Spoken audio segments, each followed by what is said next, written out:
What is up guys, Fire here, and today we're going to be answering a question that I get asked all the time, and that is what role is best to carry solo queue with? Now the honest answer is that any role can carry, and the best advice is to play what you are actually best at. Now that's kind of a cheeky answer, right? It doesn't really answer much, and so really there are a couple of roles that I think that make the game easier, especially at kind of lower elo and from plat and below. Now first thing, there are kind of two ways that you can win a game, right? You either make yourself so strong that you can carry everyone on your team, or you make your teammates stronger.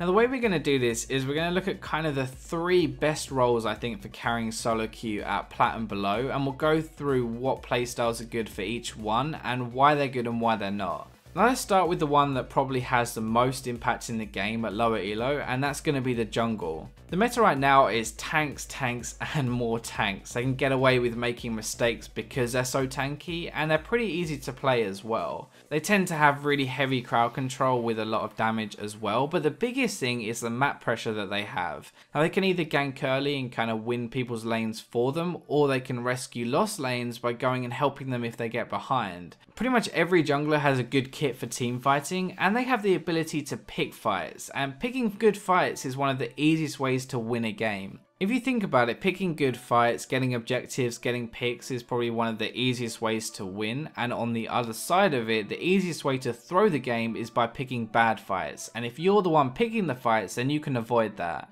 Okay, so moving on to mid lane, and mid lane can also affect the entire map just like junglers can. They can affect top lane, they can help their jungler, and they can also roam bot lane as well. Now as a laner, obviously I like to think of this as kind of a more mechanical version of the jungle. Like you can still have the impact by roaming around, but you have to actually be good at the game to pull it off. Alright, that's probably enough digs at junglers for now. But anyway, so mid laners have high mid-game damage, and mid-game is where most games are won and lost because that's when team fights start to happen. Like in most games, right, mid-game is where you start to take dragons, you start to take towers, and you start team fights. And the team that is winning the fights and getting the towers often is the one that snowballs that into a lead. So mid laners can one-shot people, they can poke people, they can outplay with a few items because they scale with levels. Like something most people don't think about is that mid laners go mid because they get solo experience and they want the levels in their abilities because that's where a lot of their damage comes from. As I said, they can roam pretty early and affect the entire map, and it's also a 1v1 lane that lets you completely outplay your opponent, and in theory if you are better than they are then you're going to get ahead.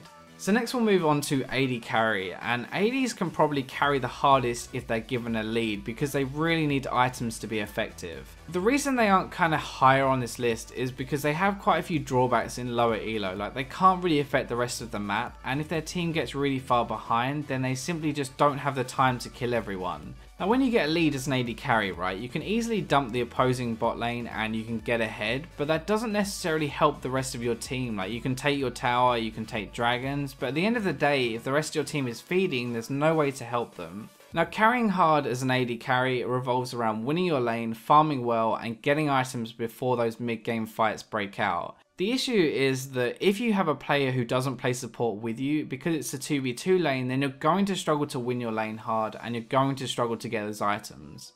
So those are the three roles I think you can carry solo queue with the easiest, and the other two, there's nothing wrong with being a top laner or a support, it's just harder to have an impact on the rest of the map. Like as a top laner, you're on an island. That phrase gets thrown around all the time. It's an isolated 1v1 lane. You can roam to mid and you can teleport to bot, but they're both pretty risky because if you don't get anything out of it, you can lose your tower and lose a lot of farm. Carry top laners can be really effective though, because once you get far enough ahead, you can't really be ganked, and it's basically just free farm until you're insanely strong. The problem is, and the reason it didn't make it into the three best roles, is because you can't really do much if the rest of your team are bad and struggling.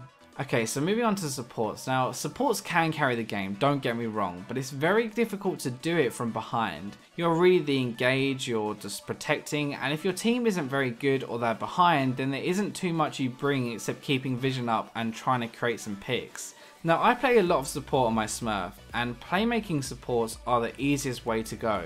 So you play something like Annie or Thresh and you feed your AD carry kills and make them strong. If they are really strong, then it doesn't really matter if they make a bad choice or bad position, because chances are they have enough damage to cover up their weaknesses. The kind of problem you run into is that your job is to feed them in lane, right? And you can do that effectively, but then once you're out of lane, it's their job to kind of carry the rest of the game. And if they don't live up to that, then you're kind of in trouble.